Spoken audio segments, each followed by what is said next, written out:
فوراً اس پر رسول پاک صلی اللہ علیہ وسلم کی ظاہری حیات کے لحاظ سے جو احکام تھے اس کی طرف متوجہ کریں۔ تو حضرت عائشہ صدیقہ رضی اللہ تعالی عنہا نے یعنی اس طرح اپنے خطبے کے اندر ان کو متوجہ کیا، عورتوں کو اکٹھا کر کے، کہ یہ جو ایک اجازت ہے مسجد آنے کی، اس کو تم غنیمت جانو، اور ایسا کوئی بھی نیا کام جو ہے وہ نہیں ہونا چاہیے، چونکہ اگر یہ چیزیں سامنے ہوں گی تو رسول اکرم صلی اللہ علیہ وسلم کی جو دیگر احادیث ہیں ان کی روشنی میں پھر پابندی لگانا پڑ جائے گی کہ کوئی بھی نہ آئے، کیونکہ اس سے پھر آگے اثرات جو معاشرے پہ مرتب ہوتے ہیں اس سے خطرات پیدا ہوتے ہیں۔ تو یہ چند نصوص قرآن مجید کی ایک آیت اور اس کے ساتھ یہ احادیث آج کے خطبہ میں مذمت تبرج کے اندر جو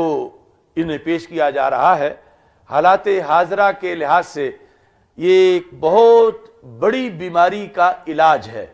ایسی بیماری جو ہزاروں بیماریوں کی ماں ہے، جس کی وجہ سے پوری امت کی ہیبت رعب میں فرق آ چکا ہے، امت کی بہادری میں فرق آ چکا ہے، امت کے تقدس اور پارسائی کو آگ لگی ہوئی ہے، معاشرے میں فساد ہے، قتل و قتال ہے، جس کی وجہ سے روزانہ نہ جانے کتنی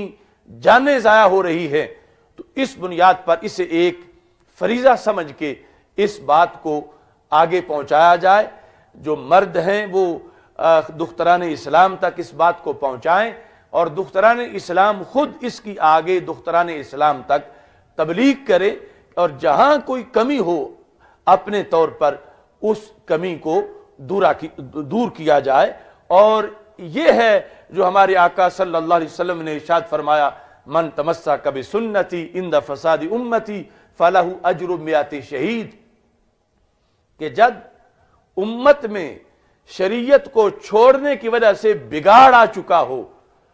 اس وقت جس نے میری شریعت کی آواز بلند کی اس کو 100 شہیدوں کا ثواب ملے گا۔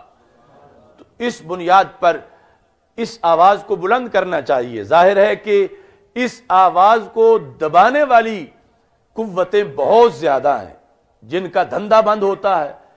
اور غیر مسلم قوتیں جو اس وجہ سے مسلمانوں کو شکار کرتی ہیں،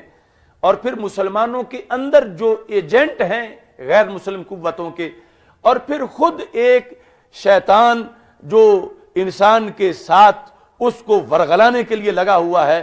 اس کے اپنے جذبات جو ہیں ان کو بدلتا ہے اور حملہ کرتا ہے۔ یہ یعنی دور کا امریکہ یا برطانیہ، وہ یہود یا نصارہ، وہ تو اپنی جگہ ہر بندے کے ساتھ اٹیچ جو ایک کرین ہے بدی کی طرف سے، اس کا بھی ایک بہت بڑا کردار ہے، وہ بھی روکے گا کہ یہ بات، یہ تقریر مت سناؤ کسی کو، کل تم پہ یہ اعتراض ہوگا کہ تم نے یہ کہا اور تم خود اس طرح ہی کر رہے ہو۔ تو ہر بندے پر مواخذہ ہو سکتا ہے، اور پھر شیطان اس لیے بھی رکوانے کی کوشش کرے گا، لیکن اس کو ایک ڈیوٹی سمجھ کے، ذمہ داری سمجھ کے، اور نبی اکرم صلی اللہ علیہ وسلم کے ساتھ وفاداری سمجھ کے، کہ سرکار یہ فرمان اس لیے دے کے گئے تھے کہ کبھی امت کے اندر یہ آواز بند نہ ہو، بلکہ یہ آواز آتی رہے۔ یہ ہے امر بالمعروف اور نہی عن المنکر کا فریضہ۔ ہر جہت سے اگر بدعقیدگی ہے تو اس آگ کو بھی بجھانا ہے، بدعملی ہے تو اس آگ کو بھی بجھانا ہے۔ اصلاح عقیدہ معاشرے کے اندر اور اصلاح عمل، ہر لحاظ سے ہمیں آواز کو بلند کرنا ہے۔ اللہ تعالی ہم سب کا حامی و ناصر ہو۔ اس کے ساتھ ایک ضروری تنبیہ ہے، اسی سال کے آغاز میں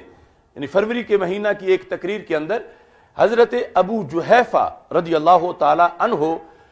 کی ایک روایت کا ذکر کیا گیا۔ حضرت مولا علی رضی اللہ تعالی عنہ سے ان کا مکالمہ ہو رہا تھا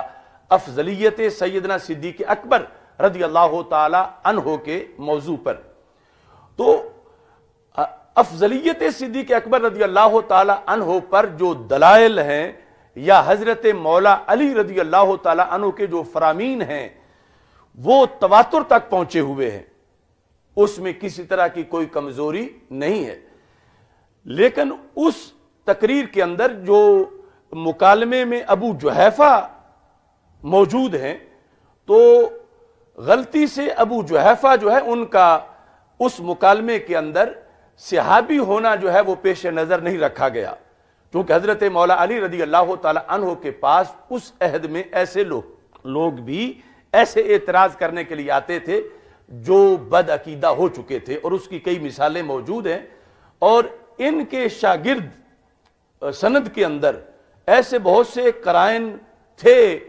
کہ جو اس طرف ان کی شناخت لاتے ہوں، تو اس بنیاد پر وہ تذکرہ واحد کے لفظ کے ساتھ یعنی اس کے ساتھ کیا گیا، اور ان کا یعنی صحابی ہونا یہ میرے پیش نظر نہیں تھا۔ بعد میں جب ان کے حالات مزید دیکھے تو وہ چھوٹی عمر کے صحابی ہیں، اور پھر دور حضرت علی رضی اللہ تعالی عنہ میں جب وہ گفتگو کر رہے تھے، امیر المومنین خلیفہ چہارم رضی اللہ تعالی عنہ کے عہد میں بھی وہ زندہ تھے، اور 74 ہجری تک اور بعد نے اس سے آگے تک بھی ان کی زندگی بیان کی ہے۔ تو ہمارے نزدیک صحابی کیا، تابعی کیا، بعد والا کوئی صحیح العقیدہ عالم دین بھی وہ یہ شان رکھتا ہے کہ اسے واحد کے لفظ کے ساتھ ذکر نہ کیا جائے اس سے، یا وہ کہتا ہے بلکہ ان اور جمع کے صیغے کے ساتھ ذکر کیا جائے۔ تو یہ یعنی جو ساری وہ گفتگو ہے ان کے لحاظ سے جو وہاں پر ہوئی، جو آگے ڈائلاگ ہے وہ سارا بالکل صحیح ہے، یعنی حضرت مولا علی رضی اللہ تعالیٰ عنہ کا یہ فرمان کہ اللہ کے رسول صلی اللہ علیہ وسلم کے بعد ظاہری حیات کے بعد جو سب سے افضل ترین ہیں وہ سیدنا صدیق اکبر رضی اللہ تعالیٰ عنہ ہیں، لیکن حضرت ابو جحیفہ کے لحاظ سے جو گفتگو ہے اسے حذف سمجھا جائے کہ وہ ساری کی ساری گفتگو صحابی کی شان کے لائق نہیں، اور نہ ہی صحابی سمجھتے ہوئے انہیں وہ گفتگو کی گئی، بلکہ وہ اسی جہت میں کی گئی جس طرح کے دیگر بہت سے قائلین جن کا عقیدہ صحیح نہیں تھا، کیونکہ اگر تابعی ہوں تو پھر بھی ہمارے سر کے تاج،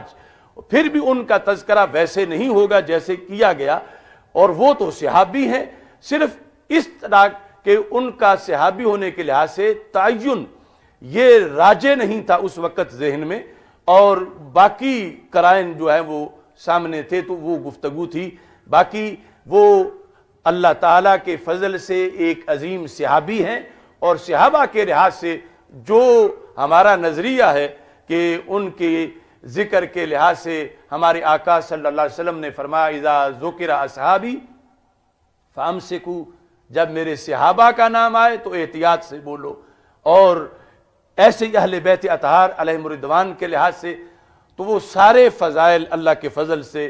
سیدنا ابو جحیفہ رضی اللہ تعالی عنہ کے لیے بھی ثابت ہیں، اور عدم توجہ کی بنیاد پر جو واحد کے لفظ کے ساتھ ان کا تذکرہ ہوا یا اس کے ساتھ جو منسلک تھوڑی سی گفتگو اس تقریر میں ہے، یعنی اس کو ڈیلیٹ کیا جائے، اور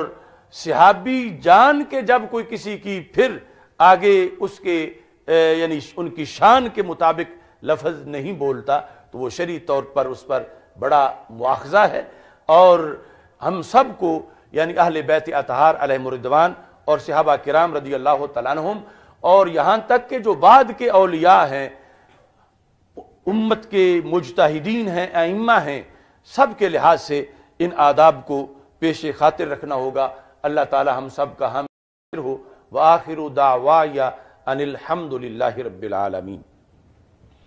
الحمد للہ رب